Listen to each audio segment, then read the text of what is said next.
Okay, welcome back again sa ating dashboard tutorial. And dito po sa Stratify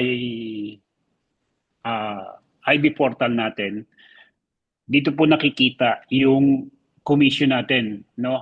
It's either profit sharing, lot commission, and basta lahat ng commission dito po makikita, no?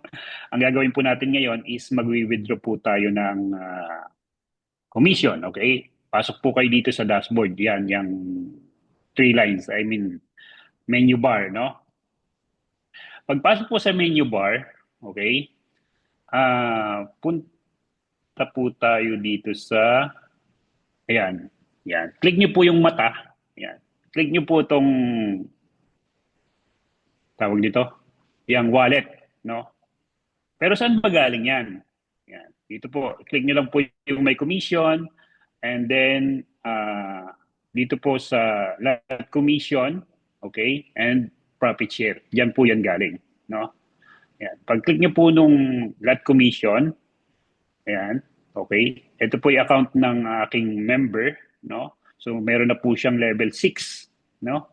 So, ayan, yan po yung lot commission niya. Ano po ba yung lot commission? Ito po yung nakukuha sa trades, no? Bawat trade po ng ating Sonic AI ay meron pong lot commission na ibinibigay. Okay? So, yung pong isang commission naman natin, yung profit sharing, no? Yan, may profit share. Okay? So, level 6 din. Dito po yan. Okay? So, ang total na profit na lumabas, no? 1,068. Okay? Yan po. Ito po yung sinasabi namin na 2.5% kada level. At nagkaroon po siya ng total na 26.71. Okay? So, ang total po niyan, andun po sa wallet, ayan, 32.94. Okay? So, withdrawin po natin, no? Pag-click po natin ng withdraw, okay? But before that, para makita nyo, lilipat po ako dun sa account na para meron tayong proof, no? May proof po tayo. Saglit lang ha. Ilalagin ko na po yung tag markets niya para makita natin na talagang papasok dito. Okay. Ayan. Ma'am Risa, ano to ha, pakitandaan, 16.64 yung balance kasi niya. Okay? Okay, 16. Copy. 16.64. Okay? So ngayon, withdrawin po natin yung 32.94. Okay? Yan. So pag pindot nyo po ng wallet, click nyo lang po yung max. Okay? Click nyo po yung maximum. Yan. Meron po yung charge na 0.01 cents. No? Hindi niyo po makukuha ng ano yan, ng buo 32.94. And then confirm withdrawal. Yan. 32.93, Ma'am Risa, ang idadagdag mo dun sa 1664. Okay? Copy. Okay. Yan. So, nawala na. Punta na po tayo dito. Yan. So, 1664. Refresh natin.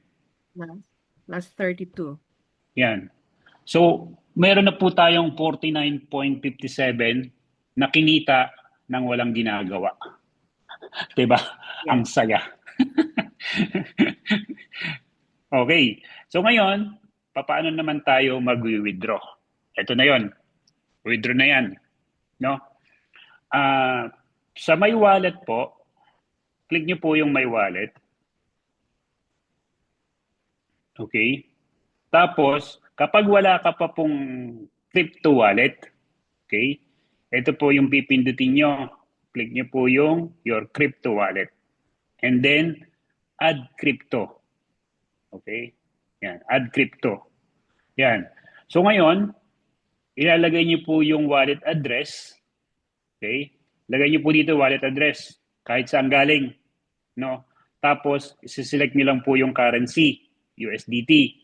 And then, isi-select niyo po yung, eto na, yung sinabi ko kanina, kung natandaan niyo, Ethereum sa Gcrypto, TRX sa Trust Wallet, BSC kahit anong wallet, Token Packet, Binance, ano pa yon, MetaMax wallet, basta meron po kayong BSC network, pwede po yan. Okay? Click natin yan. And then billing information. Okay? Lagay niyo po yung email nyo, tapos address, city, select, phone number, and then your profile password. Kung ano po yung password ng inyong tag markets, ilagay niyo po dyan and then submit crypto wallet. Okay? Pag nakasubmit na po kayo, punta po kayo sa withdrawal. Okay. Ngayon, makikita niyo po yung 49.57, no? O yung any amount na withdrawin nyo. I-type nyo lang po yan, 49.57. Submit request. Okay. Ayan. Tapos, your attention is required. Please click here. Okay. Click natin. Okay. Ito po yung unang i-click natin. Isi-select po natin yung crypto. Okay. And then, isi-select uli natin dito. Sa computer kasi buo ito. Buong word crypt, select yan, select. No? Select, S lang nakalagay dito. Click po natin yan. Yan, crypto. Yan. Pag nag-thumbs up na, nakita nyo may thumbs up na maliit. Lalabas po yung CU ID nyo. And then, click nyo po yung withdraw. Guys, tingnan nyo kung mabilis ngayon ha. Linggo kasi ngayon. Baka ito, hindi ako sure kung mabilis siya. Linggo ngayon, walang opisina. Okay? Click withdraw. Okay? First message. Okay? Tapos, second message. Antayin lang natin saglit kung may mag-pop up sa aking wallet. Kapag wala po nag-pop up, ibig sabihin walang tao sa opisina. Bukas pa ito darating. No? Tingnan natin kung may tao. And FYI, for your information guys, yung nakikita nyo pong amount, yan po yung total deposit and total withdrawal ng account na to. Ayan. Pero kung mapapansin nyo po, yan 2.5 na yan, nandun pa yan sa loob. Pero nakapaglabas na po yan ng 2.7. Kaya may negative 292. Coach Sadiq, for my experience, lagi akong nag-withdraw ng linggo, mabilis yan. Kahit linggo. Kasi wala pa. sinasamantala ko linggo kasi konti lang yung nag-withdraw kaya mas mabilis sa linggo. Ay kaso wala sir nag-pop up eh. Wala eh. Ayun na pala. There. Dumating na. There. Ayun, nakita mo na. Nakita mo Marisa. Ayun no. Mabilis yan. Yes. There you Ayan go. no. Ayan no. Binance. So puntahan. Hindi natin pupuntahan. Okay na yun. Hindi, balik puntahan natin para masaya. Para naman makita nyo. Ayan. Ayan na. Okay. Binance wallet po. Ayan. So kung meron po kayong Binance, punta lang po kayo sa wallet. And then, inaalis ko po agad kasi ito para iwas hack. Ayan. Yan, dumating na nga po. Tapos send ko, transfer ko dun sa Binance Exchange ko kasi ibebenta ko yan ng peso. Okay, click ko lang yan. Tapos, 49. Okay. Hindi, 50 na para ano. Ayan, 50. Tapos continue. Ayan. Ayun. Transaction submitted. Yun. Nasa na po yun.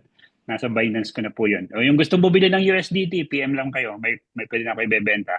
Charing. Okay, ayan. Alright, so yun po yung ating pag-withdraw, no? I hope na nasundan niyo po, no? Post tayo yung recording natin.